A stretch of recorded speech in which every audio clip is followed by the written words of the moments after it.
Xin chào tất cả các bạn, mình đang ở Hobbiton Movie Set.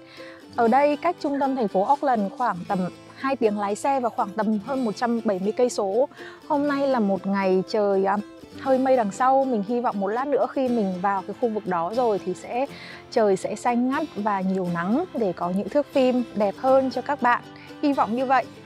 Như mình thì từ vài ngày trước mình đã xem dự báo thời tiết để xem dự kiến xem ngày mai hoặc ngày kia thời tiết như thế nào thì mình mới mua vé, bởi vì là hiện tại đang là đầu mùa đông rồi, mà mùa đông thì thời tiết thất thường lắm. Mình chỉ mua vé trước khoảng 1-2 ngày thôi, không dám mua xa.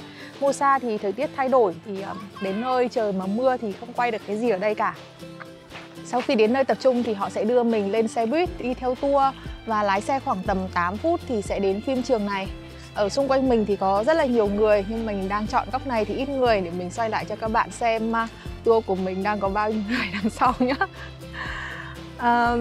Xe thì không đầy đâu, chỉ khoảng tầm một nửa xe thôi. Xe này chắc xe khoảng tầm 40 chỗ. Nếu là một mọt phim thì chắc chắn các bạn sẽ không còn xa lạ gì với ngôi làng xinh xắn trong phim bom tấn nổi tiếng, chúa tể của những chiếc nhẫn, vùng đất cổ tích của những người Hobbit. Nhưng có thể bạn không biết làng Hobbit ngày nay là một địa danh có thật. Ngôi làng mang tên Hobbiton nằm tại thị trấn Matamata, New Zealand. Đây là một thị trấn vùng nông thôn vô cùng xinh đẹp ở phía bắc New Zealand, cách thành phố Auckland khoảng 2 tiếng lái xe. Trước đây, khu vực này là trang trại của một gia đình người New Zealand với diện tích rộng tới gần 500 hectare.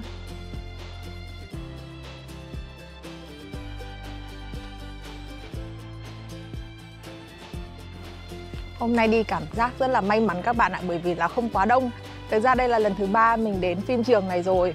Lần đầu thì mình đi với cả nhà mình thì khá đông, và dịp đấy là một dịp khá là đẹp, thời tiết khá đẹp và rất là đông. Lần thứ 2 mình đi với anh trai mình thì là đi tour thẳng từ Auckland đến đây. Và lần này là mình tự lái xe. Ôi đẹp quá các bạn ơi. Để mình quay lại camera cho các bạn xem. Cái chỗ này đẹp tuyệt vời luôn. Một vườn rau các bạn ạ. Không nhìn thấy đâu, để mình quay lại camera cho các bạn.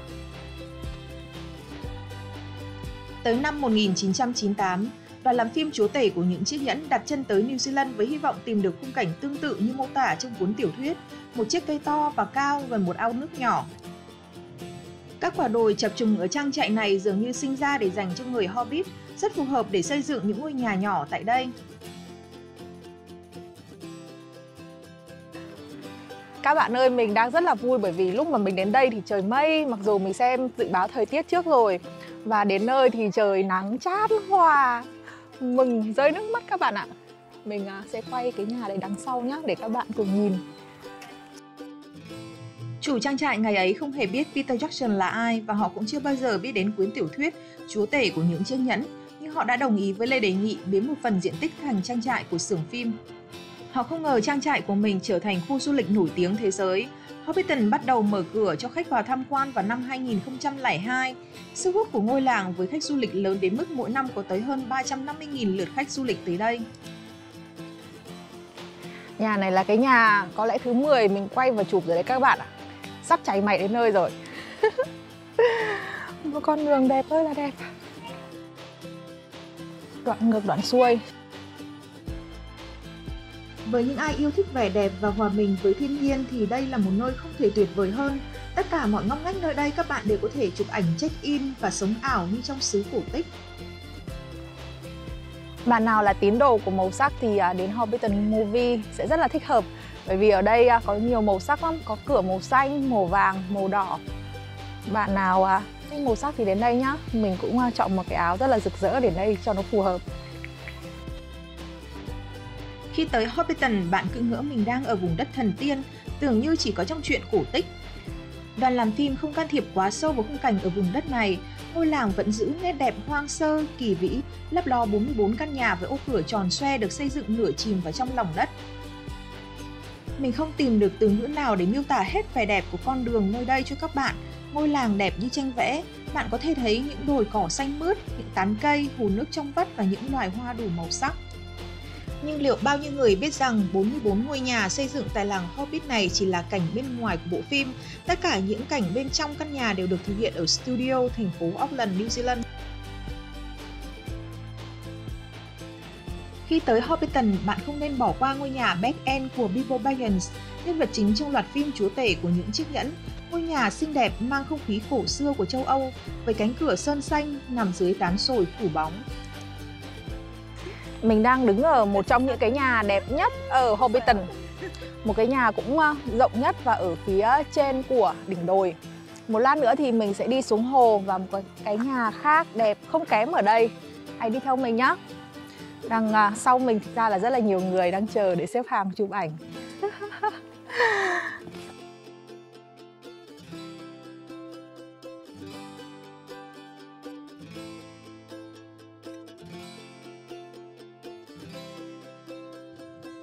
Những đồ vật trong nhà được gia công tỉ mỉ, những cánh cửa xinh xắn tới cây cầu đá hay lối đi nhỏ len lỏi quanh những ngôi nhà và sườn đồi. Bạn sẽ rất thích thú khi được chiêm ngưỡng mọi thứ ở đây.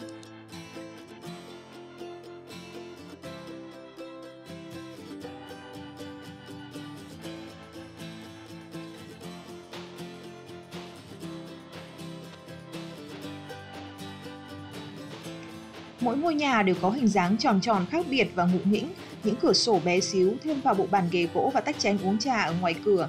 Những ngôi nhà này hầu hết đều bị khóa nhưng vẫn sẽ có một số ít mở cửa để du khách vào tham quan.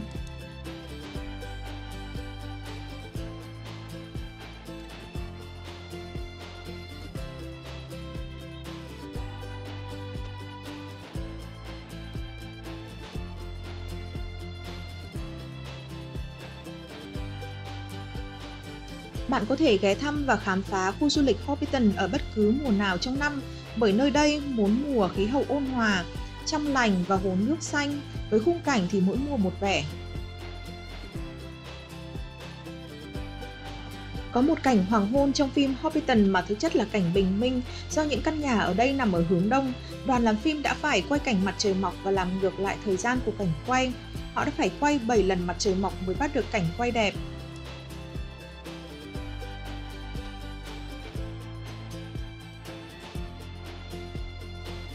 Vì nằm ở vùng đất xa xôi với bản chất là vùng phù sa bồi đắp, việc xây dựng cũng khá khó khăn. Lực lượng quân đội New Zealand đã phải điều động một thiết bị hạng nặng để đào một con đường dài 1,5 km nối trang trại với đường cao tốc gần nhất. Xưởng phim Hobbiton ước tính được đầu tư lên đến 500 triệu đô la Mỹ và được xem là dự án có chi phí lớn nhất trong lịch sử điện ảnh New Zealand. Để trang trí cho khoảng 40 ngôi nhà Hobbit tại đây, đoàn làm phim đã phải thu thập rất nhiều gỗ sồi, tán lá cây ở khu vực gần đó để phủ xung quanh nhà, tạo nên khung cảnh cổ xưa gần gũi với thiên nhiên. Thậm chí đoàn làm phim còn phải nhập khẩu tán lá nhân tạo để khung cảnh được luôn xanh mát.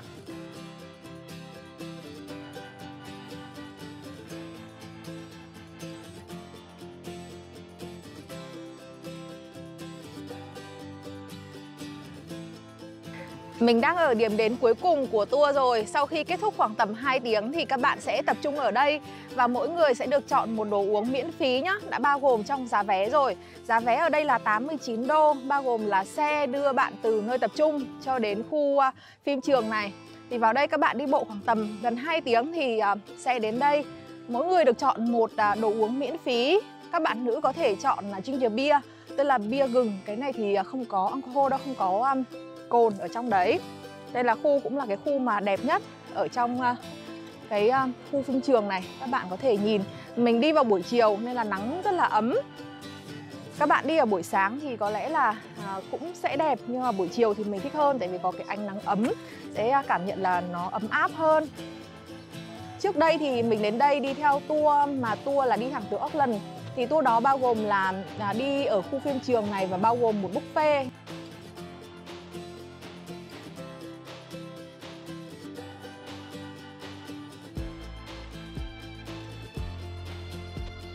Các bạn ơi, mình đã kết thúc chuyến đi rồi, một chuyến đi rất là tuyệt vời. Mọi người thường nói rằng đến đây chỉ nên đến một lần để check-in thôi, nhưng mà mình đã đến 3 lần rồi đấy các bạn ạ. Cảm xúc của mỗi lần thì đều khác nhau, nhưng mà lần này thì mình đã biết một số chỗ đẹp hơn và mình đã tranh thủ quay và chụp được rất là nhiều cảnh đẹp. Các bạn yên tâm rằng là đi theo tour ở đây thì các bạn sẽ luôn đủ thời gian để chụp và quay những cái cảnh đẹp nhất ở trong cái phim trường này. Thời gian cho một cái chương trình này là 2 tiếng, bao gồm là các bạn tập trung ở đây và sẽ đi xe tour của họ đến phim trường khoảng 8 phút.